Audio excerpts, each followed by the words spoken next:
What's going on, everyone? Welcome to this special report. Today is April 17th, 2023. No, this is not the pandemic update. That's coming in about 2 hours. This is a special report on a new study that was released today that's really got me, gets under my skin. I was alerted to this a little while ago, and I thought I would share this with you all and give my personal opinion on this. So here's the headline. New study shows long COVID is unrelated to having the virus. Like, what? Long COVID's unrelated to having the virus? Well, as we dig deeper, you'll find out they're referring to children. So let's see here. Long COVID's unrelated to having the virus. Well, here's the section of my site on long COVID. Around 40% of long COVID patients have sleep issues, study shows. Is long COVID a neurological disease? Study shows over 50% of cancer patients report long COVID symptoms after having COVID. Now, you didn't have it before COVID, after having COVID. New study on the most common long COVID symptoms. Rushing back to exercise could cause long COVID. Haha. Pay close attention to this one. Rushing back to exercise could cause long COVID. Let's go back to the study again. Loneliness, depression, lack of physical activity. So they're saying lack of physical activity are the real culprits. But yet we go back to my website here and read a headline from another study. Rushing back to exercise could cause long COVID. So if you do a lot of physical activity after having COVID, you could get long COVID. But they're saying, well, no, by not having enough physical activity, that's causing your long COVID. I mean, 1 + 1 is not equaling 2 here. But again, this study is focused on kids. So we want to talk about kids? All right, I'll talk to you about kids. This was a study that came out back in January, end of January. I archived it on my website here. And the headline went, COVID is now a leading cause of death in children. A new study is now showing that COVID is a leading cause of death in children. This is not good news at all. And it further shows that letting the pandemic rip is not such a good idea. It's not. Why does anyone want to get sick to begin with? Do you have fun getting sick? I sure as don't have fun when I get sick, so why should you? And getting sick with various different diseases can cause long-term symptoms. Even before coronavirus, there were diseases that existed out there, such as bronchitis. If you got bronchitis, it can damage your lungs. I had a case of bronchitis when I was a kid. That was not fun.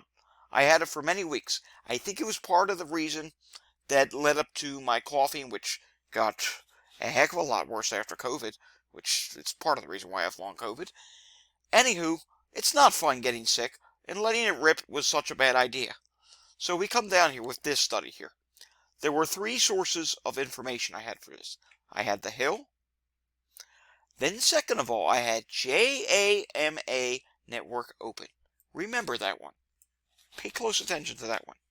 Then comes down here to Medical Express. But we're more focused on JAMA Network Open. I'll show you why in just a moment. Let's take a look at this study here. It says here, COVID among top 10 causes of death in children in the U.S. This was data they piled from the CDC. More than 1,300 children died up to that point in the United States, which that's quite a few children. Plus, keep in mind, it's now April 17th. This was back in January, so what's that tell you? More children could have died between now and then. And if 1,300 kids died, think of how many had post-COVID complications, heart complications, shortness of breath, breathing difficulty, fatigue, lack of energy. The list goes on and on. Mental disability? Yeah, that can happen because COVID can affect the brain. So, get where I'm coming from here? If children are dying from COVID, they're getting post-COVID symptoms. Okay? So, let's go back to this new study that was released. I'll give you their whole reasoning.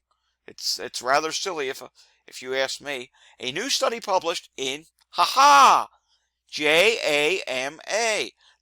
That's the same people that said back in January that children's a leading cause, or COVID's a leading cause of death in children. How about that? How mysterious. And now they're coming out with this study. Well, let's read it to you. I'll be fair. I'll tell you what they're saying. Has demonstrated that so-called long COVID has no statistical link to prior COVID-19. Rather, the initial severity of whatever virus a person succumbed to, along with loneliness, insufficient physical activity, or other issues, are what determine the longevity of post-viral conditions. 48.5% of the children who tested positive had COVID conditions, or post-COVID conditions. 47.1% of the children who were negative had post-COVID conditions. Well, guess what? I have a problem with that. So they were negative. Were those kids sick when they tested negative?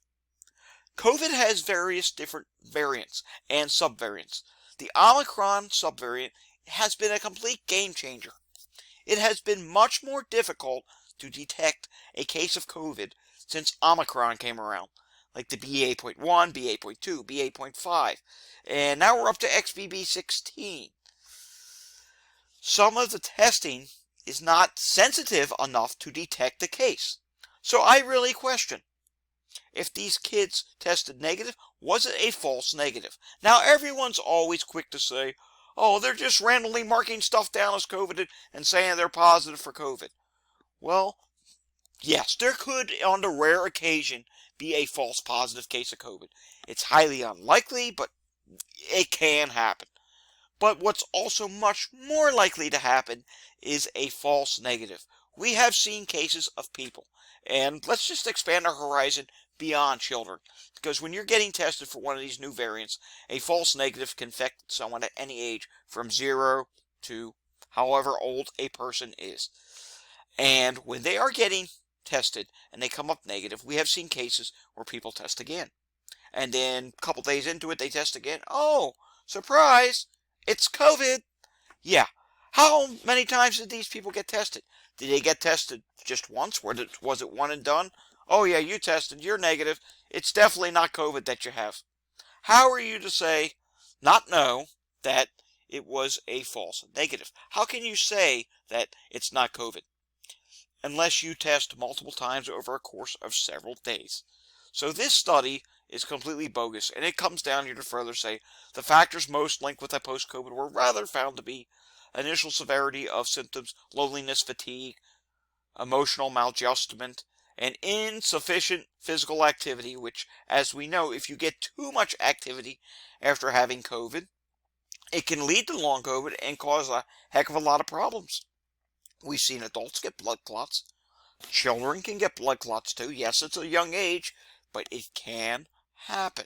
So, I like you to just think about it. When you read a study like this, think about all the other studies that are already out there that basically debunk and disagree with something like this.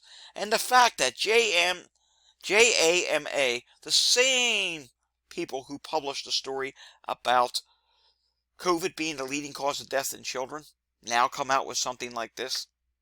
Think about just how does that even make sense? It doesn't make sense to me. And this is a study that I'm taking straight to the trash can, because I don't agree with it whatsoever. I think it's just a study that was made to change the narrative, to distract everyone and make everyone think, oh, catching COVID's not bad. It's fine. Don't worry, you'll be fine. No, nothing's fine.